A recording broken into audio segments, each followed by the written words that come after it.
अस्सलाम वालेकुम। I hope that all of you are fine, doing very very great. This is doctor Mahin Javed और ये heart की anatomy and physiology की ही continuity है। एनाटॉमी मैंने पहली वीडियोस में डिस्कस किया, हम फिजियोलॉजी को डिस्कस करेंगे।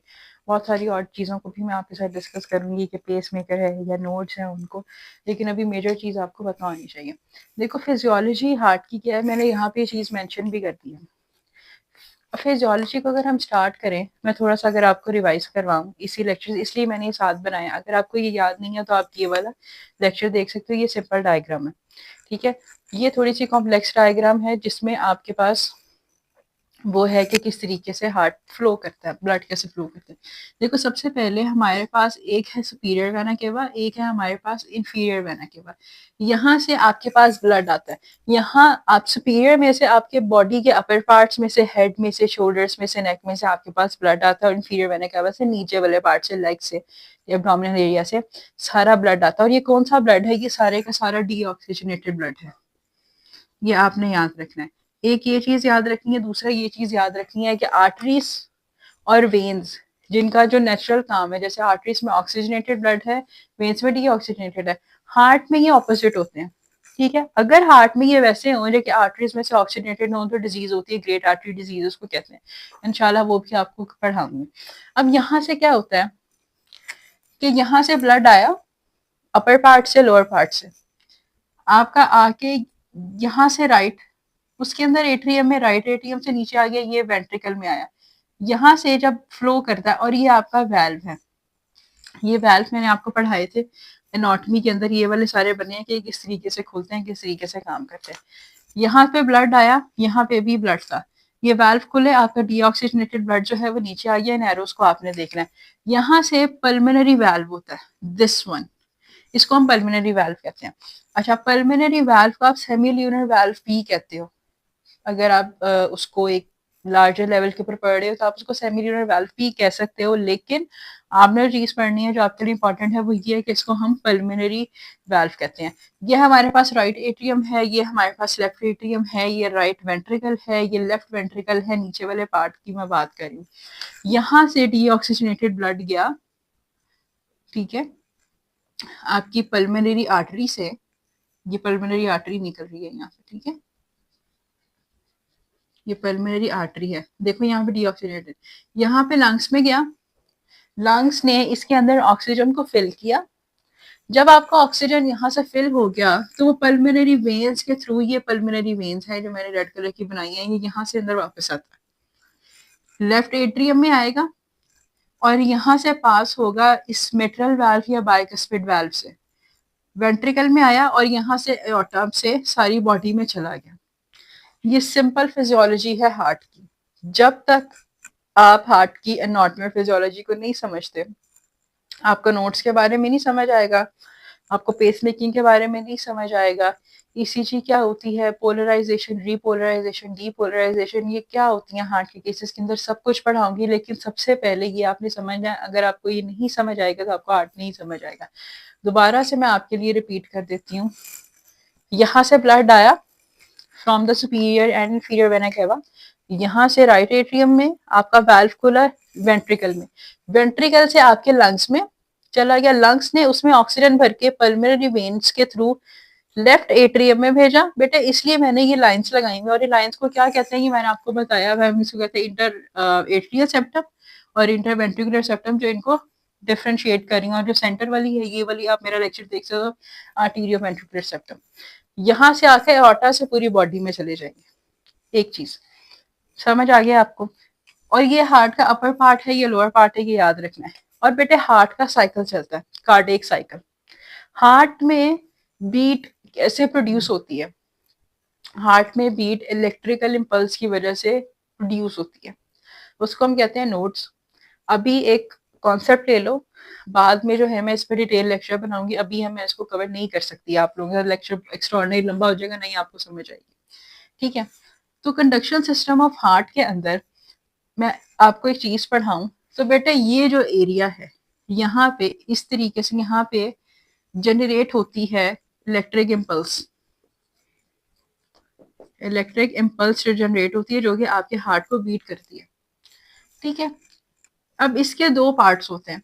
जो ये वाला पार्ट है जो आपकी लेफ्ट साइड पे। बेटा अभी मेरा ये राइट साइड है, लेकिन अगर मैं खड़ी होंगी ना इस तरीके से, अब ये मेरा लेफ्ट हो गया, ये मेरा राइट हो गया, इसलिए हम ऑर्गन्स को इस तरीके से डिस्कस करते हैं।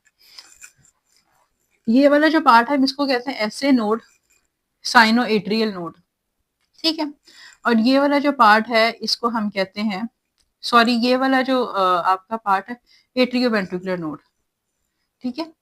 तो ये जो आपका पहले वाला पार्ट है इसको आप ऐसे नोट कहोगे, और दूसरे वाला जो है आपका यहाँ पे जो मिक्स होते हैं, मिक्स नहीं होते सॉरी डिफरेंशिएट होते हैं, ये एट्रियोवेंट्रिकुलर आपका नोड, ठीक है। अब आपके पास एक मेजर चीज ये हो गई और आपको ये समझ आ गई,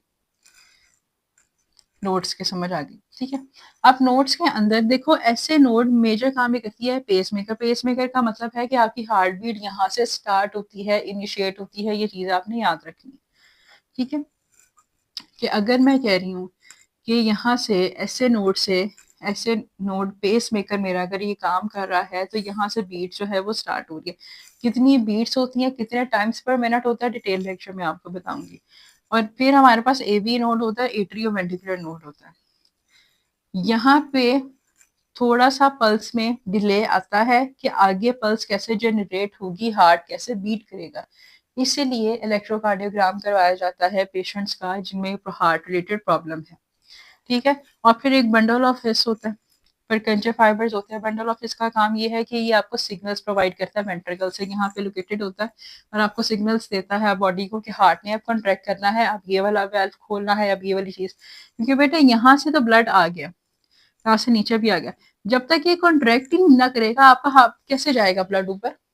मेजर फिजियोलॉजी तो आपके पास ये है ना, ये आपके पास है, नीचे से कॉन्ट्रैक्ट होगा और आपका हार्ट लंग्स में जाएगा, लंग्स अगेन ये कॉन्ट्रैक्ट होगा और यहाँ से उसमें ऑटा में चला जाएगा। और पनकेंचर फाइबर्स ये आपके मस्कुलर फाइबर्स के टाइप ही होते हैं, और ये जो है ये आपके कॉन्ट्रैक्शन से कोऑर्डिनेट करते हैं कि यहाँ से कॉन्ट्रैक्शन होगी। बंडल ऑफ हेस और पनकेंचर फाइबर्स ये एक साथ ही काम करते हैं कि यहाँ से आपके वेंट्रिकल्स को कॉन्ट्रैक्ट करते हैं। और पेस मेकर का मतलब है जहाँ से आपकी वेव स्टार्ट हो। अगर ये एक पल्स है तो ये इसका पेस मेकर है, यहाँ से स्टार्ट होगी, ठीक है। कुछ पेशेंट्स के अंदर ये पेस मेकर प्लेस कर दिया जाता है जिनको हार्ट रिलेटेड प्रॉब्लम होती है। और कार्डिक साइकिल क्या होता है, कार्डिक साइकिल में बेटे हमारे पास दो चीज आती हैं, वन इज सिस्टोल, दूसरी डायस्टोल। सिस्टोल के अंदर आप ये देखो, सिस्टोल का मतलब होता है कॉन्ट्रैक्शन, ठीक है, और डायस्टोल का मतलब होता है रिलैक्सेशन। जिस तरह हम ब्लड प्रेशर बढ़ते हैं, सिस्टोलिक और डायस्टोलिक सेम। सिस्टोल में आपके वेंट्रिकल्स कॉन्ट्रैक्ट करते हैं, ये वाले वेंट्रिकल्स दे कंट्रैक्ट, सिस्टोल में कंट्रैक्शन हो रही है ना, और प्रेशर ज्यादा होगा। जब इसको मैं कॉन्ट्रैक्ट कर दूंगी, प्रेशर ज्यादा होगा तो लंग्स की तरफ जाएगा ब्लड। जब यहाँ पे है ये अभी सुपीरियर इन्फीरियर वेना कैवा से आए तो ब्लड ऊपर जाएगा, जाएगा, ठीक है। और ब्लड इजेक्शन होगी, यानी कि ब्लड यहाँ से ऊपर चली जाएगा आपके लंग्स के पास, और फिर डीऑक्सीजनेटेड ब्लड है, ऑक्सीजन ऑक्सीजन उसके अंदर होके ऑक्सीजनेटेड होके तो वो आएगा। फिर डायस्टोल है, डायस्टोल का मतलब है रिलैक्सेशन, ठीक है, मैं यहाँ पे लिख देती हूँ। सिस्टोल का मतलब है कॉन्ट्रैक्शन पे, कॉन्ट्रैक्ट करता है, और डायस्टोल का मतलब है रिलैक्स पे। ये चीज याद रखोगे तो जब आपको मैं हाइपरटेंशन बढ़ाऊंगी तब भी आपको याद रहेगा, ठीक है। यहाँ पे आपके वेंट्रिकल्स रिलैक्स करते हैं और फिलिंग हो जाती है उसके अंदर ब्लड की। हर दफा प्रेशर नहीं जनरेट होगा, प्रेशर जनरेट होगा तो ब्लड ऊपर की तरफ जाएगा, लेकिन जब रिलैक्स होगा तो ब्लड जो है वो फिल होगा अंदर, ठीक है। ये एक चीज है। और यहाँ पे प्रेशर जो है ये कम होगा, जिस तरह इसमें प्रेशर ज्यादा था ना, दूसरे में प्रेशर कम होगा, ऐसे करके रिलैक्स हो जाएंगे। और ये हार्ट साउंड है, इसका भी थोड़ा सा कॉन्सेप्ट ले लो आप। हार्ट साउंड्स के अंदर हमारे पास काफी सारी साउंड्स है, लेकिन आप ये देख लो, एक S1 होती है, एक S2 होती है, साउंड वन साउंड टू, एक लब और डब। जब स्टेथोस्कोप से साउंड सुनते हैं तो हार्ट की जो साउंड है वो लब डब की साउंड आती है, ठीक है। और उसके अंदर एक हमारे पास एवी वाल्व क्लोजर के लिए आती है, यानी कि S1 आपको तब मिलती है जब आपका एट्रियोवेंट्रिकुलर वाल्व जो है वो क्लोज हो रहा है। एट्रियोवेंट्रिकुलर वाल्व कौन सा है, यहाँ पे जो वाल्व होंगे वो क्लोज होंगे, ठीक है। ये वाले ये वाले दो वाल्व्स ये क्लोज होंगे, atrioventricular valves. S2 semilunar valve close हो रहे हैं, ये वाला सेमिल्यूनर वाल्व के। अच्छा, सेमिल्यूनर वाल्व ओपन और क्लोजिंग दोनों पे साउंड देता है, इसलिए मैंने आपसे कहा S1, S2, S3, S4 सारों पे साउंड होती है, लेकिन अभी आपके लिए समझने के लिए ज़रूरी है। आपको कोई चीज़ नहीं समझ आएगी, आप कमेंट से पूछ सकते हो। वीडियो लेक्चर अच्छा लगा है तो लाइक कर दो, चैनल को सब्सक्राइब कर दो, वीडियो को ज़्यादा से ज़्यादा शेयर करो ताकि लोगों तक नॉलेज पहुँचे। और कोई डिजीज़, कोई चीज़ आप समझना चाहते हो तो आप मुझे बताओ। Thank you so much.